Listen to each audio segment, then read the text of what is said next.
زبور 4 کی تلاوت۔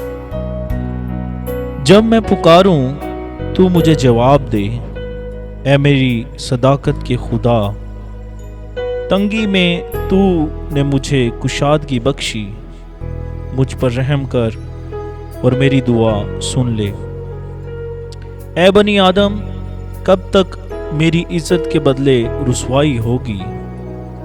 تم کب تک بطالت سے محبت رکھو گے اور جھوٹ کے در پہ رہو گے؟ جان رکھو کہ خداوند نے دیندار کو اپنے لیے الگ کر رکھا ہے۔ جب میں خداوند کو پکاروں گا تو وہ سن لے گا۔ تھرتھراؤ اور گناہ نہ کرو، اپنے اپنے بستر پر دل میں سوچو اور خوش رہو۔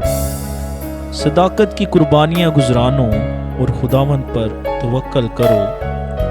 بہت سے کہتے ہیں، کون ہم کو کچھ بھلائی دکھائے گا؟ اے خداوند، تو اپنا چہرے کا نور ہم پر جلوہ گر فرما۔ تو نے میرے دل کو اس سے زیادہ خوشی بخشی ہے جو ان کو غلہ اور مے کی فراوانی سے ہوتی ہے۔ میں سلامتی سے لیٹ جاؤں گا اور سو رہوں گا، کیونکہ اے خداوند فقط تو ہی مجھے مطمئن رکھتا ہے۔ آمین۔